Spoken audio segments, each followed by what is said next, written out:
Hello guys, me Shivkanya youth I चॅनलमध्ये आपले स्वागत आहे। आणि जे द हिंदूचे आर्टिकल्स आलेले आहेत ते आपण मराठीतून समजावून घेणार आहोत। आणि जो दिनांक आहे 25 जुलै 2020 आहे। आणि आर्टिकल बघितले तर छान आर्टिकल्स आहेत आणि आपण ते बघूयात, सुरुवात करू, एक एक करून बघूयात। जे की आपण म्हणतो आर्म्स आणि जे काही वुमेन्स आहे त्यांना तिथे जे काही आपण म्हणतो जेंडर बॅरियर आहे इंडियन आर्मीमधलं ते कुठेतरी आपल्याला कमी होताना दिसते आणि त्याचं वुमेनचं तिथे आपल्याला जास्त पार्टिसिपेशन असताना आता दिसेल। म्हणजेच जे काही आफ्टर लॉंग टाइमचं जे काही बॅटल होतं ते आता कुठेतरी आपण संपलं म्हणू शकतो।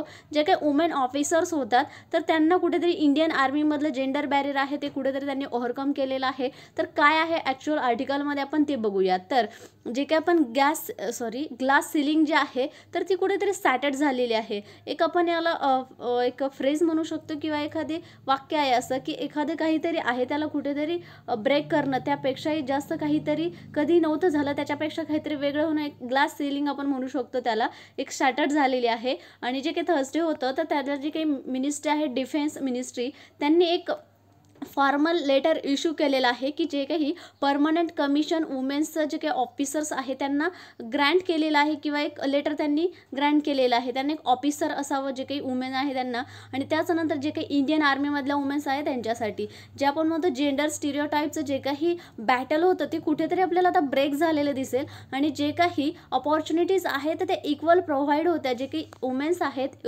इंडियन आर्मीमध्ये त्यांच्यासाठी। आणि हे जे काही म्हणतो आपण हे जे काही बॅटल होतं ते एक हायेस्ट लेवलचं बॅटल होतं जे काही सुप्रीम कोर्टपर्यंत गेलेलं होतं।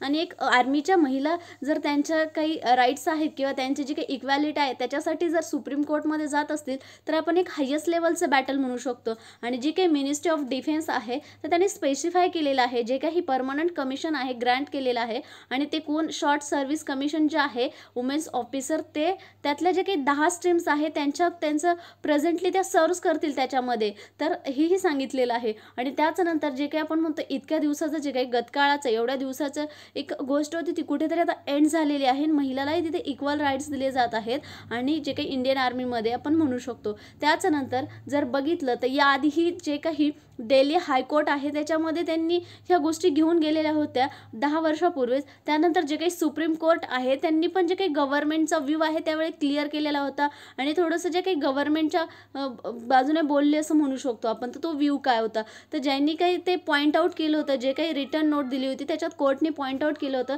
जे की फिजिओलॉजिकल लिमिटेशन्स आहेत।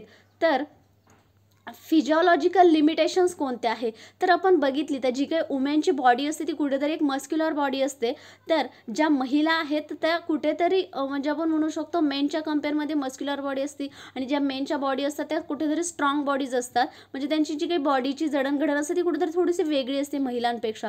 तर हा जो काही फॅक्टर आहे आणि एक लक्षात घेणं गरजेचं, आपण जर बघितला महिला खेळाडू PV सिंधू जर परत आपल्या ज्या काही आपण म्हणतो की ह्या खूप मोठ्या महिला आहेत त्यांच्या जर बॉडी बघितलं त्यांची काही मस्क्युलर बॉडी नाही आहे, स्ट्रॉंग बॉडी आहे, तर आपण ती डेव्हलप करू शकतो। असं नाही की प्रत्येक महिलांची मस्क्युलर बॉडी आहे त्याच्यात काही ते चेंजेस करू शकत नाही, बट जर बघितलं आपण बायोलॉजिकल तर थोडंसं चेंज असतो। त्यामुळे सुप्रीम कोर्टनं कुठेतरी हे पॉईंट आउट केलेलं होतं आणि त्याच्यानंतर जे काही वुमेन ऑफिसर्स आहेत त्यांना कुठेतरी हे ग्रेट चॅलेंज होतं आणि त्याच्यानंतर ज्या काही सर्व्हिसेस आहेत तात्काळ त्याच्यामध्ये त्यांना कुठेतरी एक चॅलेंज म्हणतो आपण ते येऊ शकतं। त्याचनंतर जे फेब्रुवारी आहे तर त्यांच्या जे काही सुप्रीम कोर्टचं जे काही रीड केलं गव्हर्नमेंटचं जे काही सुप्रीम कोर्टनं जे काही डिसिजन दिला होता तो गव्हर्नमेंटनं रीड केला आणि त्याच्यानंतर त्यांच्या जे काही ओन पॉलिसीज आहे तर त्याच्यामध्ये जे काही परमनंट कमिशन आहे वुमेनसाठी ते ग्रँट केलं जे की SSC करणार आहे, आपण ज्याला बघितलं आता शॉर्ट सर्व्हिस कमिशन। आणि त्याच्यानंतर जे काही त्यांना कमांड पोस्टिंग दिली जाईल ऑल सर्व्हिसेस, फक्त एक जे काही कॉम्बॅक्ट असते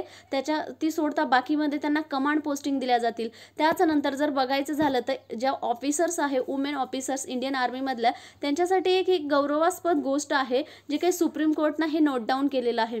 आणि त्याच्यानंतर जर बघायचं झालं तर एक रिअलायझेशन करणं गरजेचं आहे, वुमेन ऑफिसर्स आर्मीमध्ये असणं गरजेचं आहे जे की मेल डॉमिनेटेड इस्टॅब्लिशमेंट झालेली आहे, सुरुवातीपासूनच मेल डॉमिनेटेड आहे। तर जे तर आपल्याला आता कळेल की तिथं महिलांचंही जास्त प्रमाणात पार्टिसिपेशन आहे। आणि त्याच्यानंतर जर बघायचं झालं तर जे काही आर्मीज आहे ते काही फक्त प्रिझर्वमेनच करू शकतात का, तर ऑफकोर्स नाही. ज्या काही आपण हिस्टॉरिकली बघितलं तर वुमेनही त्याच्यामध्ये बॅटलमध्ये होत्या. एक मिथ आहे ते कुठेतरी आपल्याला, ते आपण म्हणतो मिथ होतं ते राहिलेलं नाही, आपल्याला हिस्टॉरिकली प्रूव्ह झालेलं आहे. जी की झाशीच्या राणी लक्ष्मीबाई होत्या, पास्टमध्ये आपण बघू शकतो त्यांनी किती चांगल्या प्रकारे बॅटल खेळलेलं आहे. आणि सगळ्यात महत्त्वाची जर लेटेस्ट एक्झाम्पल बघायचं झालं तर जे काही बालाकोट एअर स्ट्राईक झालेला होता, जे की इंडियन एअरफोर्सनं केलेला होता. पुलवामा अटॅक झाला होता 2019 फेबमध्ये, आणि त्याच धर्तीवरती त्यांना म्हणजेच एक प्रत्युत्तर म्हणून एक बालाकोट एअर स्ट्राईक करण्यात आला. आणि त्याच्यामध्ये जे काही विंग कमांडर अभिनंदन वर्धमान होते, तर त्यांची जी काही टीम होती, त्यांना जे काही ट्रेन करणारी टीम होती, तर त्याच्यामध्ये ज्या काही स्क्वॉड्रन लीडर होत्या मिंटी अग्रवाल त्या टीमचा एक पार्ट होत्या, म्हणजे एक हिस्सा होत्या, आपण लक्षात घेऊ शकतो. त्याचनंतर महिला काही पण करू शकतात, आपल्याला याच्यावरून लक्षात येऊ शकतं. त्याचनंतर जर बघितलं तर जे काही आर्मी ऑफिसर्स आहे त्याच्यामुळे 40,825 लोक तिथे सर्व करतात, म्हणजे ऑफिसर्स. त्यापैकी 1,653 वुमेन्स आहे. हे टॉप कोडने कुठेतरी नोट डाऊन केलेलं आहे. आणि जे काही ओव्हरऑल पर्सेंटेज आहे वुमेन्सचं ऑल लेवलला, ते कुठेतरी वाढवण्याची गरज आहे आर्म फोर्सेसमध्ये. आणि जे काही हा ट्रेंड आहे तो कुठेतरी आपल्याला कमी होताना दिसतोय, आणि जो काही कमी होण्याचा माइंडसेट आहे तो कुठेतरी दूर करणं गरजेचं आहे. आणि जे काही जेंडर सेन्सिटायझेशन आहे त्या गोष्टी लक्षात घेऊन सगळ्या गोष्टी आपल्याला इथे विचार करणं गरजेचं आहे. त्याच्यानंतर जर वर्ल्डच्या दृष्टिकोनात बघायचं झालं तर कोणत्या कंट्रीज आहेत, तर युनायटेड स्टेट आणि इस्रायल ज्या आहेत, तर त्यांच्या जे काही वुमेन्स आहेत त्यांना ॲक्टिव्ह कॉम्बॅक्टमध्ये अलाउ केलेलं आहे, आणि त्या चांगल्या प्रकारे तिथे सर्व करतात. त्यानंतर जर सुप्रीम कोर्टचं बघायचं झालं तर जे काही फोर्सफुली जे काही आहे गव्हर्नमेंटला त्यांनी सांगितलेलं आहे, जो काही वुमेन्सचा रोल आहे, जे काही वुमेन्स आहे त्यांचा रोल आर्मीमध्ये जो काही इन्क्लुझिव्ह आहे, म्हणजे समावेशक आहे, त्यांचा रोल तिथे असणं खूप महत्त्वाचं आहे. तर जे काही जेंडर बॅरियर आहे तर कुठेतरी आपण म्हणू शकतो एक फॉल झालेला आहे. जेंडर बॅरियर कुठेतरी कमी झालेला आहे आर्मीच्या लेवलला. बट अजून बघितलं तर जे काही आपल्याला वार म्हणतो पण युद्ध म्हणतात, कशाच्या अगेन्स्ट आहे, जे काही इनइक्विटीज आहे महिलांच्या आणि पुरुषांच्या, त्या अजून कुठेतरी दूर आहेत, त्यापर्यंत पोहोचायला अजून वेळ लागणार आहे. त्यात ह्याही गोष्टी तिथं त्यानंतर एक स्टेप म्हणू शकतो आपण ही चांगली आहे, बट अजूनही इनइक्वॅलिटीज आहेत त्याही बरोबर करायच्या आहेत. हे झालं एक आर्टिकल होतं, छान आर्टिकल होतं. आणि यानंतरचं जे काही पुढचं आर्टिकल आहे ते आता बघूया. तर जे काही आपण म्हणतो कोविड सिटी ज्या तर त्यांचा क्राऊड जो होता, तर तो कसा क्राऊड होता, काय जे काही जे काही कोविड-19 आलेला आहे त्याआधी ज्या काही सिटीज होत्या त्या कशा होत्या, तिथे क्राऊड कशाचा होता आणि काय काय चॅलेंजेस होते, हे सगळं आपल्याला एका डीपमध्ये ह्या आर्टिकलमध्ये दिलेलं आहे. हे आर्टिकल जर तुम्ही व्यवस्थित समजून घेतलं तर तुम्ही एक चांगलं आन्सर लिहू शकता, एक एसे लिहू शकता. एवढं छान आर्टिकल आलेलं आहे. आणि महत्त्वाच्या गोष्टी मी यात सगळ्या घेतलेल्या आहेत. जे काही पोस्ट पॅन्डेमिक हॅबिटेशन असेल तर ते जे काही आपण क्लोज आयसोलेशन जे असेल तर बघितलं तर काय होतं, जे काही प्रिव्हिलेज सेक्शन आहे तोच फक्त अफोर्ड करू शकतो. जर आपण बघितलं पोस्ट पॅन्डेमिक नंतर हॅबिटेशन कशी असेल, सिटीमधलं काय असेल, तर ॲक्च्युअल आर्टिकलमध्ये बघूयात. जे डिस्टन्सिंग आयसोलेशन आणि थिंकिंग केलेली आहे पब्लिक स्पेसेसमध्ये ज्या काही इंडियन सिटीज आहे, तर जे काही कोविड-19 म्हणतो आपण त्यामुळे, तर एक कुठेतरी पॉश्चरल लँडस्केप अर्बन ड्वेलरमध्ये क्रिएट झालेला आहे. आणि त्याच्यानंतर आपल्याला एक चांगली गोष्ट याची अनुभवायला मिळेल, एक क्लीन इयर झालेला आहे. त्याच्यानंतर समर ब्लूम्स झालेला आहे. आणि जे काही वाईल्ड लाईफ क्रॉसिंग स्ट्रीट्स आहे, लॉकडाऊनमुळे सगळं बंद असल्यामुळे जे काही वाईल्ड लाईफ होते ते त्यांच्या रस्त्यातून जायचे. जेव्हा आपण ॲनिमल मॅन कॉन्फ्लिक्ट म्हणतो तो कुठेतरी आपल्याला कमी झालेला आहे, कारण 3 महिने 4 महिने पूर्णपणे सिटीज बंद होत्या, रस्तेही बंद होते. त्यामुळे जे काही जनावरं, जे काही वाईल्ड लाईफ प्राणी असतात ते एका ठिकाणाहून दुसऱ्या ठिकाणी सहज जाऊ शकत होते. आणि हे जे काही म्हणतो, ज्या काही सिटीज आहे त्या लॉकडाऊनच्या धर्तीवरती ही आपल्याला बघायला मिळेल. आणि एक आपल्याला पॅन्डेमिकची गिफ्ट म्हणू शकतो, एक सेलिब्रेटेड गिफ्ट म्हणू शकतो आपण त्याच्यात. आणि त्याच्यानंतर जे काही भरपूर अरेंजमेंट्स केलेले आहे, जसं की वर्क फ्रॉम होममुळे काय झालं, जे काही फ्युएल सेव्हिंग्स असतात ते मोठ्या प्रमाणात झालं. त्याच्यानंतर ज्या व्हर्च्युअल मीटिंग कंडक्ट केल्या त्यामुळे कॉस्ट सेव्हिंग झाली. आणि त्याच्यानंतर आपण बघितलं तर जे काही सोशल गॅदरिंग्स असतात ते पूर्णपणे लॉकडाऊनमुळे कुठेतरी बंद होत्या, त्याहीचाही फायदा आपल्याला ह्या आपण म्हणू शकतो झालेला आहे. आणि त्याच्यानंतर जर अर्बन इनहॅबिटेशन झालं मोठ्या प्रमाणात कोविड-19चं, आणि त्याच्यानंतर जे काही ऑनगोईंग क्लायमेट क्रायसिस आहे त्यालाही कुठेतरी एक आपल्याला म्हणतो रिलीफ मिळालेला आहे. जे काही लोकांमुळे प्रदूषण वगैरे गाड्यांमुळे व्हायचं ते कुठेतरी कमी झालेलं आहे. त्याच्यानंतर जर आपण बघितले तर एक गुणधर्म काय आहेत अर्बन सिटी किंवा या सगळ्या गोष्टींचे गुणधर्म काय आहेत, तर जर आपल्याला हे सेलिब्रेट करायचं आहे की जे काही न्यू नॉर्मल येणार आहे, जेव्हा कोविड-19 वरती वॅक्सिन येईल, जेव्हा नॉर्मल परिस्थिती येईल तेव्हा आपण सेलिब्रेट करणार आहोत. पण त्याच्या आधी काही गोष्टी आपण बघणं महत्त्वाचं आहे.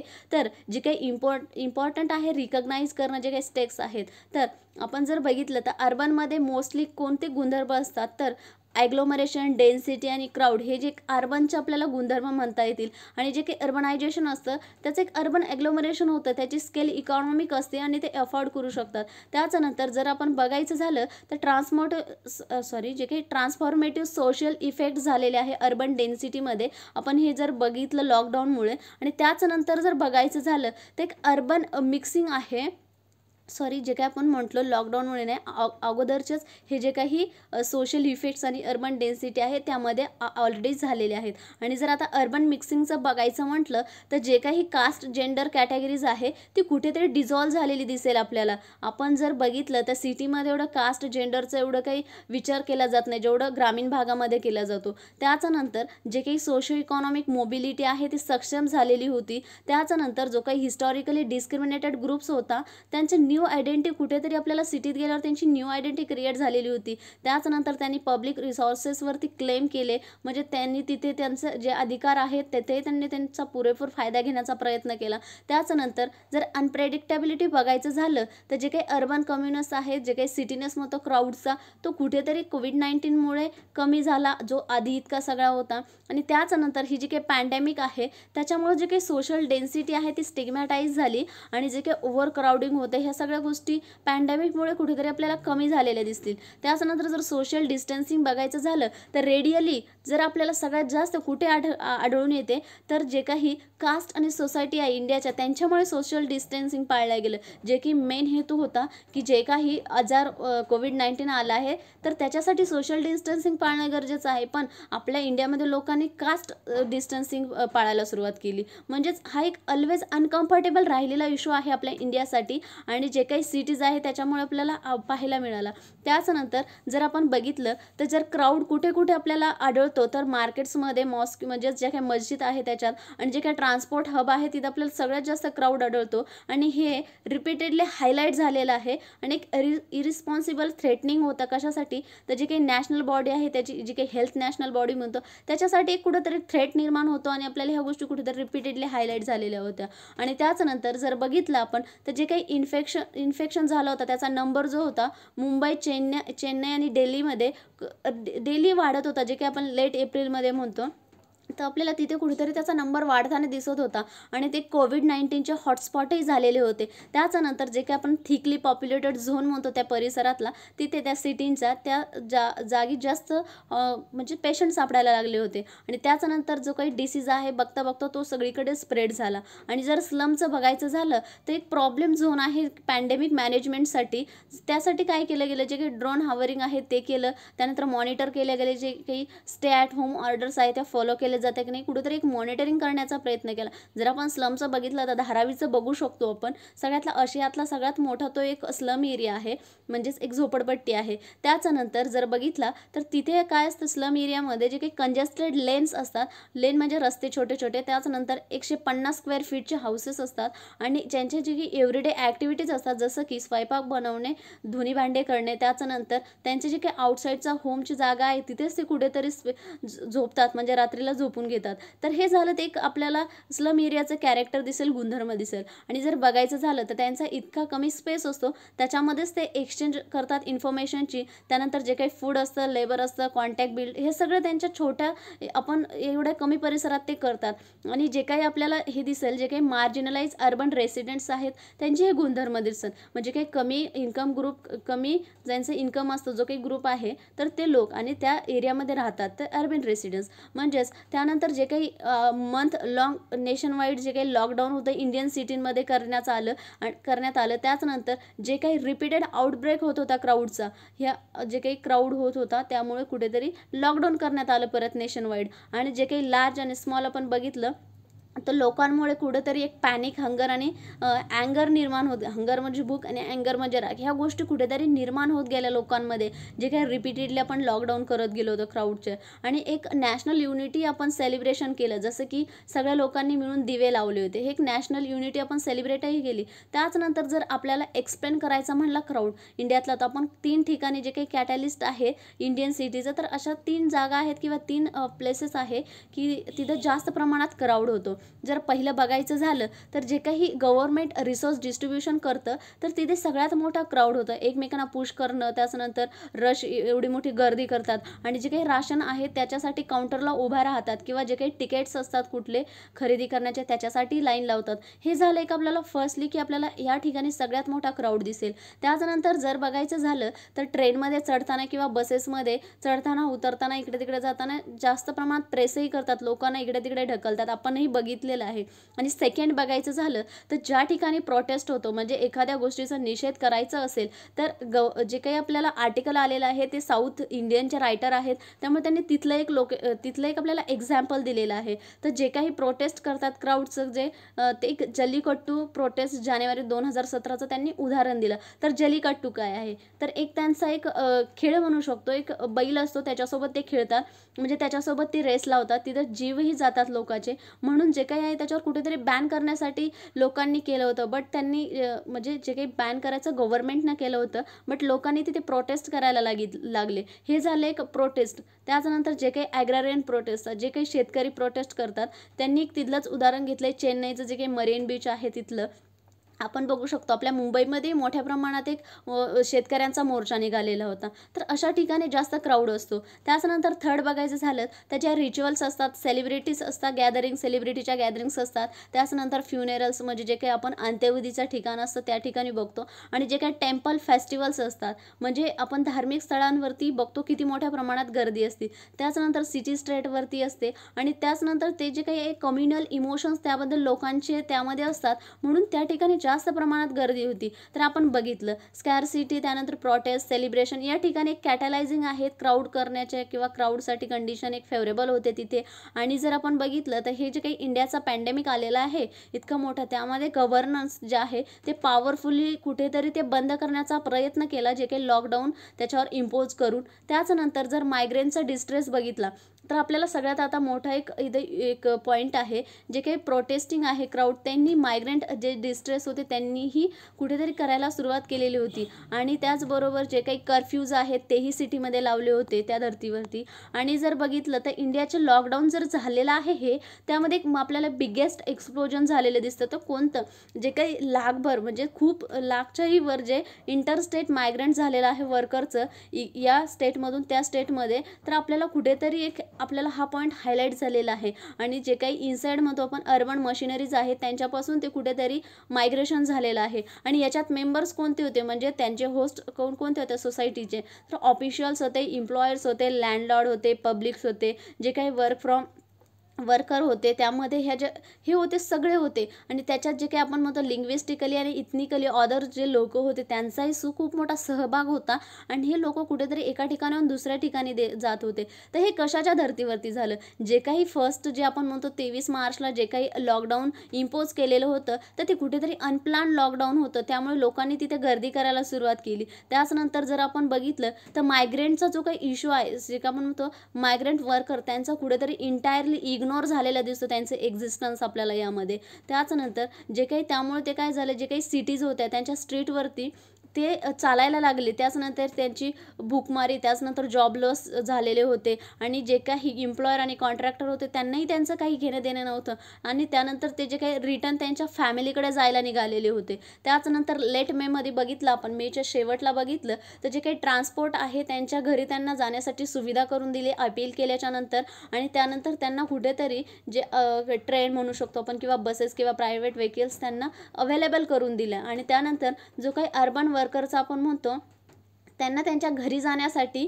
कुठेतरी एक सुविधा निर्माण करून दिली. आणि त्याच्यानंतर जे काही इंडस्ट्रियल कॅम्पसेस आहे त्याच्यामध्ये त्यांनी प्रोटेस्ट करायला सुरुवात केली. त्याच्यानंतर ट्रेन स्टेशनवरती आणि जे काही थाउजंड्स ऑफ हायवेज आहे ते जायचे या दिशेतून त्या दिशेला, त्यांनी तिथे इतकी समरची हिट असताना तिथून जायचे, त्यामध्ये त्यांनी प्रोटेस्ट करायला सुरुवात केली. आणि त्याच्यानंतर जे फुल वॉकर होते म्हणजे काही चालणारे होते त्यांनी उपोषण करण्यास सुरुवात केली. आणि जे काही police, district authority, shelter administration आहे त्यांचं लक्ष आणि रेल्वे ऑफिशियल त्यांचं जे काही लक्ष आहे वेधण्याचा त्यांनी प्रयत्न केला. आणि त्याच्यानंतर त्यांची जी काही जर्नी आहे कुठेतरी ते त्यांचे रिटर्न दे, म्हणजे ते त्यांची जर्नी कुठेतरी परत येताना काय असेल काय नाही ह्या ज्या काही आयडियाज आहे क्लिअर कुठेतरी करण्याचा प्रयत्न केला. ज्या सिटीतल्या त्यांचं परत येताना त्यांना काम अवेलेबल होईल की नाही, सिच्युएशन काय असतील, ह्या गोष्टी काय असतील हा त्यांनी विचार केला. म्हणजे त्याच्यासाठी त्यांनी तिथे उपोषण केलं. त्याचनंतर जर बघितलं आपण तर जो काही क्राऊड आहे, तर जे काही फंडामेंटल ब्रेकडाऊन आहे, जर आपल्याला बघायचं झालं जे काही फंडामेंटल ब्रेकडाऊन करायचं असेल क्राऊडचं, तर फक्त त्याच्यावरती लॉकडाऊन हे एकमेव सोल्युशन नाही आहे. तर जे काही अर्बन प्रॉमिसेस आहेत ते करणंही गरजेचं आहे. जसं की मटेरियल आणि सोशल मोबिलिटी, जे काही आपण बेटर फ्युचरसाठी चांगलं म्हणू शकतो, ह्याही गोष्टी त्यांना देणं गरजेचं आहे. आणि जर बघितलं तर ही जी काही पॅन्डेमिक आहे, तर शार्पली आपल्याला कुठेतरी जे काही लेबर व्हॅल्यूची चेन आहे ती कुठेतरी आपल्याला एक्सपोज झालेली दिसते. आणि एक फॉल्ट लाईन आहे आणि एक आपल्याला कुठेतरी एक एकदम समोर आलेला इश्यू दिसतो हा. त्याचनंतर जे इंडिव्हिज्युअल्स आहेत त्यांनी वर्क फ्रॉम होम अरेंजमेंट केली आणि त्यांना वर्क फ्रॉम होम सुविधा उपलब्ध करून दिली. त्याचनंतर जे काही अपेक्स सिस्टीम म्हणतो त्यांनी, आणि जे काही ट्रीटिंग आहे मास फिजिकल लेबरिंग बॉडीज, त्यांचे जे काही प्रॉब्लेम्स होते ते कुठेतरी कंट्रोल करण्याचा प्रयत्न केला.